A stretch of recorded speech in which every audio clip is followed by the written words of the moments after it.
Salut, c'est moi pour ton podcast hebdomadaire. Hey!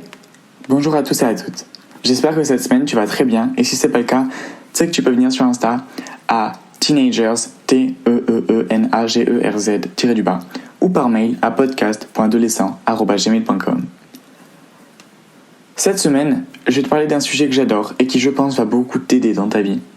Alors, avant de commencer, assis-toi bien confortablement, prépare-toi à écouter la citation de la semaine et laisse-toi aller.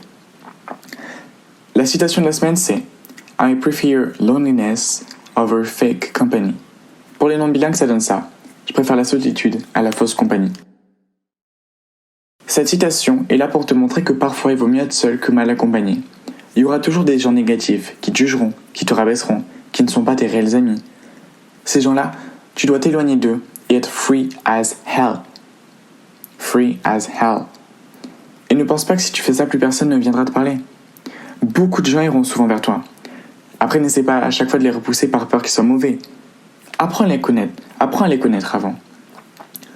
Tu ne finiras jamais seul, car si tu dois bien retenir une chose, c'est qu'on est à peu près 7,5 milliards sur ce rocher qui flotte dans l'espace. Et donc, qu'avant que tu ne te retrouves seul, c'est loin d'arriver, je te l'assure. Maintenant, rentrons dans le vif du sujet. Déjà, sache que cet épisode est un épisode que tu peux écouter à nouveau le nombre de fois que tu veux. Si tu ne te sens pas bien, si tu n'as plus trop de motivation, tu viens sur cet épisode, tu l'écoutes, tu te poses, tu réfléchis avant de ne repartir à tes activités. Cette semaine, on va parler motivation. On va donc faire lors de cet épisode plusieurs exercices qui vont t'aider à fixer de nouveau tes objectifs et à voir en quoi tu peux améliorer ta vie.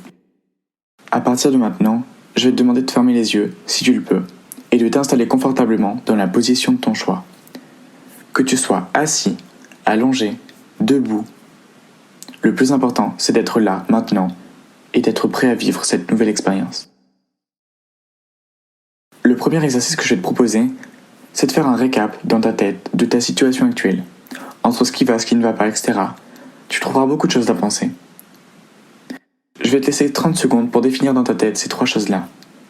Comment mes relations familiales vont? Comment mes relations amicales vont? Comment je travaille pour m'assurer un avenir autre que métro, boulot, dodo?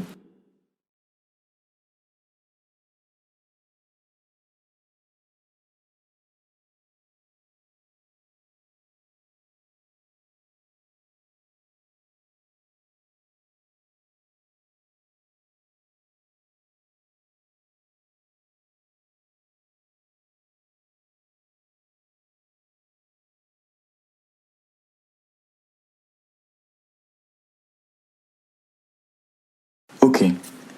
Sache que même si tu n'as pas pu répondre à toutes les questions, ce n'est pas grave. Ou alors, si tu n'as pas pu répondre à une des questions avec une touche positive, ce n'est pas grave non plus. Le plus important, c'est d'être là, maintenant, et d'être persuadé que tu vas réussir ce que tu entreprends, quoi que tu entreprends, car c'est toi qui l'entreprends. Si tu n'as pas vraiment réfléchi à la dernière, ce n'est pas grave non plus. Ne te mets pas de stress, ok? Nouvel exercice. Comment tu pourrais faire pour atteindre l'autre avenir remplaçant métro, boulot, dodo? Quels sont tes plans? Où en es-tu face à tout ça?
Maintenant que nous sommes de retour ici, je dois sûrement te saouler avec ton avenir et autres. Sûrement. Mais, au moins, reste jusqu'à la fin. Et tu verras après avec du recul si ça valait le coup ou pas de rester. Parlons bien, parlons futur. Ton futur, qu'est-ce que c'est ? C'est la vie qu'aujourd'hui, sans même t'en rendre compte, tu es en train de former. C'est un ensemble d'habitudes, de fréquentations, de découvertes, de moments du quotidien. Des choses qui te sont pour l'instant anodines, mais qui forgent le début de quelque chose de grand, de très grand. En fonction des choix que tu fais, des personnes que tu rencontres, des personnes que tu fréquentes, des personnes que tu décides de ne plus fréquenter, ta vie sera différente.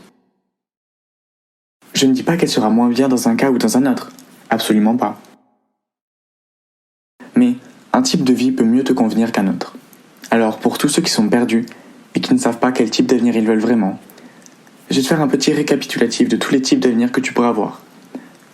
Pas que je ne sois voyant ou autre, mais je peux un peu t'aiguiller et te faire voyager à travers différents univers qui te plairont, ou non. De nouveau, ferme tes yeux et prépare-toi à voyager. Premier lieu. Bienvenue à Paris. On est en 2040. Tu viens de finir tes études. Tu sors juste de ton appartement quelques instants pour profiter de Paris. Tu prends le métro. Puis, tu vas avec un ami dans un café. Vous parlez de tout et de rien pendant longtemps. Très longtemps. Ensuite, il commence à se faire tard. Et demain, tu dois travailler. Alors tu reprends de nouveau le métro. Tu entends un musicien dans le métro et tu lui donnes une pièce car le morceau qu'il vient de jouer t'a beaucoup plu. Tu rentres chez toi. Tu te prépares à manger. Tu regardes un peu la télé.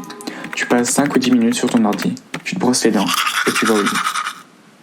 Ça, c'est un type de vie que tu pourras avoir si tu vas à Paris ou dans une grande ville après tes études. Je ne blâme pas ce mode de vie. Absolument pas. D'ailleurs, parfois j'en rêve. Mais là, il n'est pas question de moi, mais de toi. Donc ça, c'était la ville.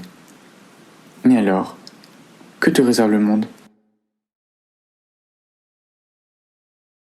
Second lieu, bienvenue à Hawaï. Là déjà, tu commences à rêver plus. Le matin, tu as décidé de travailler, mais l'après-midi, tu vas prendre une après-midi pour toi et te détendre sur la mer. Donc, le matin, tu travailles un peu depuis ton ordinateur pour ta société. Ensuite, tu vas en ville te chercher à manger avant de revenir à ton appartement ou ta maison et de te préparer pour ton après-midi. Après avoir mis la crème solaire, les lunettes de soleil, la combinaison, pris ton téléphone, tu prends une barque et tu vas naviguer dans la mer. La mer est bleue, turquoise et translucide. Tu peux voir les poissons à l'intérieur et cela t'apaise beaucoup. Tu t'allonges ensuite dans ta barque et tu profites. Tu prends plusieurs inspirations pour sentir encore mieux l'odeur de la mer et de l'endroit dans lequel tu te trouves. Alors avec moi, on va respirer. Inspire. Expire.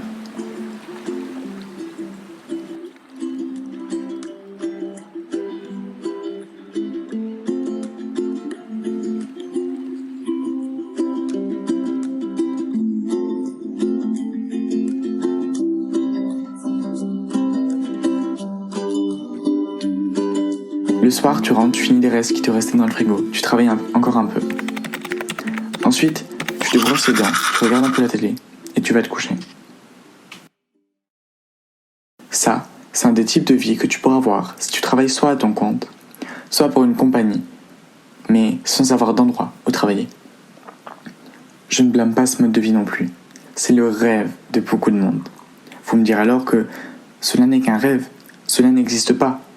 Détrompez-vous. Beaucoup de personnes telles que Olivier Roland, s'il faut citer un exemple, ont monté leur propre entreprise sur Internet et ont la possibilité de travailler pour eux-mêmes et d'être libres comme l'air. Alors j'espère que cette liberté t'a fait du bien, car on passe maintenant à un nouvel endroit.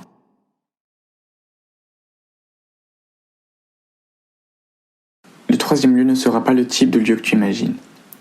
Laisse-moi t'ajouter un petit fond musical.